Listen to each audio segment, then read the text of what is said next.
you researched the groups? I know that you researched the groups. Yes, and so once I felt good about the Ukraine, I did a lot of research into different agencies, looking at a lot of different stories. And actually a girl I followed on her journey through, I can't remember, Instagram or something. I just really followed her journey and her experience with an agency. And then she wrote quite a negative review about them. She's like, well, I have my babies, but I was not happy with my agency. So that still was kind of an agency we were looking at because of their guaranteed package, but then also further research revealed other things. And then this summer, luckily, you seem to be offering a discounted surrogacy package. It's like literally was perfect timing for us, and I really took that as a sign that you guys were the agency we needed to go to with, and I convinced him, and here we are. Yeah. So I deferred to to her research and decision on where to go. So. Yeah. Because money is a factor, of course, into a lot of it, but especially after reading about a lot of the agencies being jam-packed and like these long waiting, just extremely long waits to even try again for transfers, that really kind of stressed me out, because I mean, we're both in our early 40s. Well, he's about to turn 40, but I'm 41. He's about to turn 40, so it's not like we have all the time in the world. So we don't want to wait two to 3 years to finally have a baby. So that also was a bonus with your agency. Yeah, it's a limited number of people you work with. So I definitely like that. So a lot of clients ask, like, why you have only like a limit, like 4 or 5 couples a month. So usually a business wants to grow, like we have to dream about 10, 20, 30 couples per month. But it's not only about money. It's about also how we can handle a big number of couples, and to handle such a big number, you need to teach a lot of managers to work at the level that you want to hold. Like we want to hold at really good level, and maybe it's time by time. But I don't think we want to grow. Actually, we really like this private thing, like when we can, like, not get into big stress when to put on 1 week. For example, 3 couples is too much. 2 couples we put only in case they say we have no other time to come, like only that time, and this is our holiday or something like that. So then we can share half day like that. But I don't think we want to grow too much. We want to grow in the quality of service. Well, even with that, with just quick responses, that I contacted quite a few agencies, and just the, I mean, you expect it'll take a while because you're a continent away, but I mean, you answer, I mean, you would respond very prompt, and I didn't think we'd be so nervous, but we were. So we were very glad for that like you'd answer our questions quickly, and it seemed like every time we would send you an email, you would respond within 24 hours, if not, much sooner than that. So and some of them would be a week. So that also, led me more to perfect surrogacy. So. It is also because we don't overload ourselves. So it's not like a big lines of emails. We have emails like hanging there for a while, but not more than 1 day. Like even if it's evening, I have to answer quickly. Right. Well, I made that clear, and some had more detailed. You needed to research some questions more than others. Anyway, I have to say that I have to respond that I need time, so that the person feels the connection is not lost. Like 2-3 days, it's lost the connection. Forget, go to other agency or other country maybe. So Was it any like doubt to go to not a capital, like other city, because capital is more like more professional? I don't know. Well, we initially were a little bit nervous because we know we do have to eventually go to the embassy, but then I don't know. I told Tyler I felt just so much better about going with a smaller agency and having the more attention, and it seemed like a perfect timing, perfect deal. I really felt like this was like a sign. So. Yeah, and it was the agencies in Kiev that seemed to have kind of longer waiting periods, Yes. just because I'm sure that's where most are based. Yeah. And so the more congested, the medical clinics are going to be more congested. You know, we read about people experiencing visits to clinics where they're just jammed full of people, and You're waiting all day, and yeah, that didn't sound pleasant. So, whereas, you know, our experience here with you know, we went to the clinic, and there was only, I think, one other couple in the medical clinic when we arrived, and we weren't sitting around all day in an uncomfortable situation. We were sitting there with you and your entire team. Yeah. So we had our friends there with us. And yeah, I don't know how long we were there, but I mean, we weren't waiting around for a long time. It was, you know, they did the tests promptly after we arrived, and we were out of there before noon. Went and had a nice meal with you, so that was nice. Sounded like we had a much better experience at the medical clinic than most people do that go somewhere like Kiev. Yeah, and this process, it doesn't have to be stressful, because then you will want to forget everything. Just like, you know, I have my baby, but I want to forget everything. So it has to be like some good story for your baby. Like if you will tell that you were born in Ukraine and you will tell some story, it will bring you like good memories back, not something stressful. Right. Yeah. Okay, so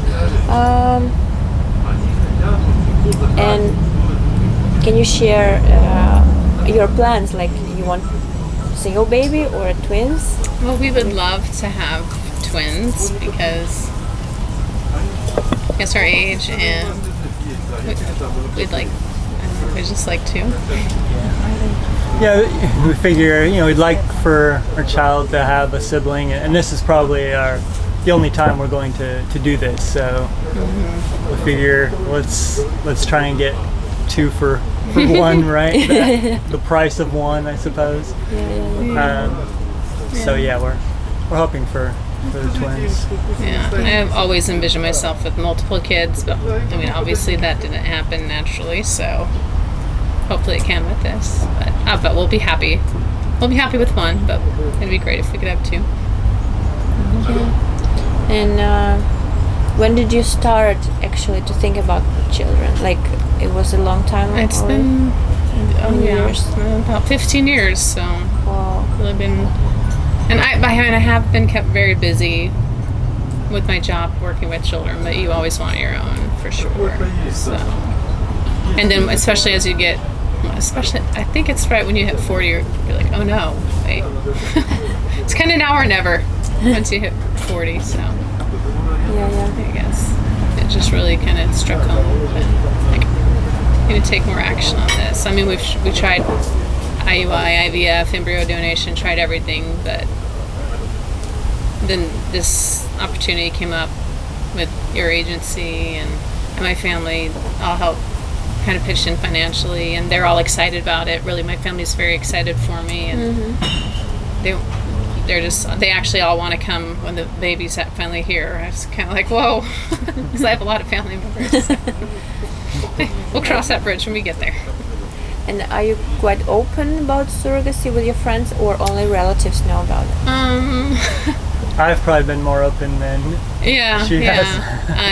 I mean, I'm open about it with close friends, but I think I'll be more open once it's more of a reality. Like once the surrogate's actually pregnant, that's kind of how I view it. Once we know we have a baby that's on the way. Yeah. I mean, because it's not anything like ashamed of, right? And because my sister was a surrogate for my other sister, and I tell people that all the time, and especially in the United States, people are, oh, okay, that's, you know, it's another way of getting a baby. It's. What is your impression of our doctor? Like, how can you describe him? Well, I mean, you were translating for him, but he seemed like he definitely knew his stuff. He asked me very, very specific questions, but that's good. You don't want a doctor who doesn't ask a lot of questions. So, but yeah, I got a good impression, especially after I think Eugene told me that he's one of the first doctors to work on IVF. So he appeared very professional, and seemed to know what he was talking about. So, we didn't spend a lot of time with him, but I feel comfortable with him handling. Yes, this is important because when I used to work in Kiev, sometimes clients, they talk with the doctor and then they come out like a little bit disappointed because they didn't feel like connection. In Kiev, I don't want to say something bad about Kiev, but it's the fact that you have only like 5 minutes with the doctor. Like you come in, he writes quickly what problem do you want, a few questions, and you go, and the next couple goes, and you feel like not much attention to you. Yeah, I mean, I've had experiences like that with other doctors for sure. And for me, it's also not just the doctor; it's like the nurse, the other medical staff too. Matter like a lot to me too. Like, meeting, their medical staff and working with them. And they all seemed warm too, so that was important. And maybe the last question. And it will be good that it is recorded because I will not forget. Maybe have some special requirements and requests for a surrogate. What kind of person it has to be, and maybe the age and something like that. Honestly, I don't care too much about the age. Maybe Tyler does. Often he thinks young. I don't know if the younger ones are stronger to carry a baby, but I mean, I've known women who can carry. I have had a cousin she's very fertile, has had many babies, and loves being pregnant. So I guess what I would look for most in a surrogate is someone who's calm. Someone who's very like calm. I would like that if I could choose to be calm and healthy. I don't want her to be. Preferably someone who lives a healthy lifestyle. Active. He doesn't want someone eating all day, I guess, all the day. Not that I would blame So, okay. But kind of as close as what you like if I was able to carry a child, because I'm pretty mellow and healthy. Not as healthy as Tyler, but still healthy. I think he's a very healthy eater, but I think our biggest concern was probably that they stay away from tobacco and alcohol while they're pregnant. And limit caffeine intake as well. Actually, what we want to, what we are already doing that, but we want to start something that I think nobody's doing. It's like ecological surrogacy. It's like when we track the nutrition of the surrogate. That's interesting. It's like even what water she drinks, because you cannot, in Ukraine it's not recommended to drink water just like that, like from tap. We buy special water, like it's filtered. It's not expensive. It's normal, but like we want to go really deep into the nutrition plan. We also have like a special machine to track the vitamins from the skin, so and then regulate the vitamins with the doctor, of course, together with the doctor. Isn't the Apple Watch? The Apple Watch can do a lot of those things, can't it? I've heard that. So. It's like a stick that tracks the vitamins. Because my sister has high blood pressure, and her Apple Watch will beep on her. when As she's. the last series, Yeah. last model of Apple Watch. I think she's part of a program Program. with like they got a discount on her watch or whatever because of Yeah, I see. her program. So she gets very stressed out. Her children stress her out easily. So. By the way, the most important information, what I had to tell you, that your donor that you selected, she's available. Oh, good. Okay, She's okay. She's okay with it. Yeah. She said that the whole summer she's here. Oh, okay. And no problem. And That's you can- excellent. Okay. Good news. And that was our number one choice, the one who is. Yes, the one with the dark hair and really nice. Anyway, we will send you in email her profile Okay. so just to fix it. So you say yes, the same person. Okay. Okay. That's great. Okay. Thank you so much for sharing from your first visit, your experience, and I hope we will film the next big video with a baby in your hands. Yes. Babies. That's the mission. That's the hope, yes.